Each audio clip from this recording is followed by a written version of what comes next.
Hey, so Donnie, I'm sorry that you were just a little tiny baby and you don't know what was going on in your family when you were a tiny baby, but these things are the truth. Your grandmother was very, very, very, very desperate to keep her girl. Kim was her little baby girl.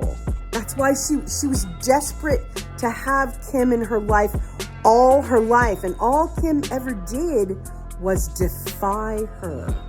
She defied her when your grandmother took her to the abortion clinic to get an abortion. And she kept you for two reasons. First of all, Kim wanted Daniel Penn. Second of all, her mother told her she couldn't have you. So she decided she wanted to have you just to spite her mother, because that was what their relationship was like. And Glenda was extremely desperate and very upset. According to what Glenda told my mom, your grandma told my mom, was Don and Kim and picked up with you, and they just left their apartment the way it was. So it was like, the way she described it is there was food out. They were just left out, like they just maybe had breakfast and then took off and ran to Alabama. My guess is they snuck to Alabama because she knew her mom would stop her. And I'll be damned if they did not find them and drive to Alabama and go get you and your mom. They promised your mom an apartment of her own with you and a modeling career. That's what they promised her. And then she came back with you. She left Don when he was at work. And then Don came here to come get y'all.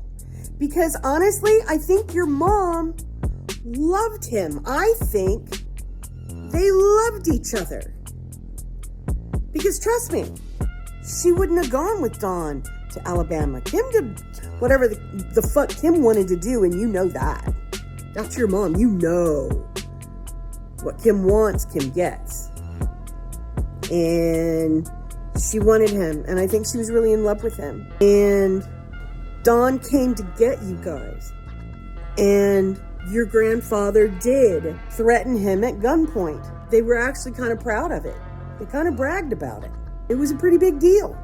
And he threatened Don, and he drove him to the airport, and he saw him onto a fucking plane, and he told him to never show his face here again, or he'd kill him. That's the truth. And then after that, we were all instructed not to show any pictures of your father to you, not to mention him. We had to pretend like Don never existed.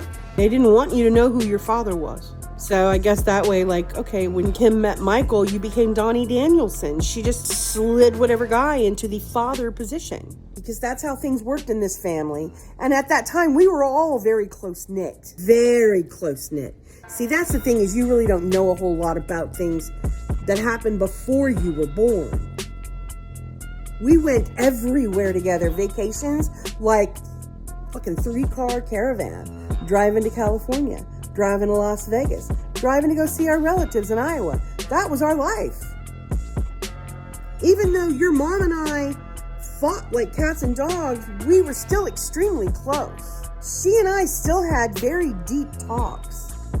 At one point, she was living in an apartment right over here by our house. She gave me a key to that apartment so I could go over there with my boyfriend, because we had no privacy. We were close.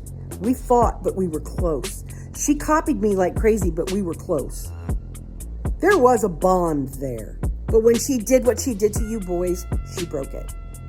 That's where I stand on that. That's the hill I'm going to die on, because I was devastated. I was devastated. Anyway, I digress. So they put you and Kim in an apartment, and she went to work at the flea market and the bingo hall, and I worked for them too, and so did my mom. And then she hid her pregnancy she met Michael at the bingo hall, and then everything goes from there. But no, there might have been a long marriage between your mom and Don. Don was a nice guy. He was sweet. Pretty mild-mannered, very well-spoken, and the minute he found out that she was going to keep you he wanted to marry her. And that's the truth. All of that is the truth. And you can pretend I'm lying all you want, but you don't fucking know. And your bullshit about, what does she know? She was tripping balls the whole time. Fuck you. No, I wasn't. I was 15 when you were born. You were over here all the time. All the holidays, everything else. You were a screeching, crying brat. Just like everyone said Kim was when she was born. But we loved you. I helped take care of you. Kim would go downstairs and play poker with the guys. And your grandma would sit up here with you, and you'd be playing on the floor, and I would take you, I held you probably more than your mother did. Let's put it that way. How's that? I cared about you more than your mother did. It's almost like your grandparents brought her back, and she didn't give a shit anymore. I don't know. If she'd stayed there, she probably would have been forced to be a good mom. That's the truth. And buddy, I'm sorry, but therapy doesn't work for you in like 3 or 4 sessions. Sorry.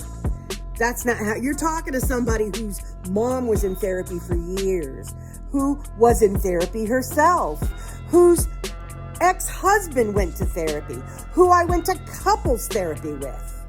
So you can blah, blah, blah, lie all you want to. My question is your blah, blah, blah, lying what you're doing with the therapist? Because a lot of what you're talking about, you either don't know what the fuck you're talking about or you're flat out lying. I don't know anymore if you're delusional or if you're just a pathological liar.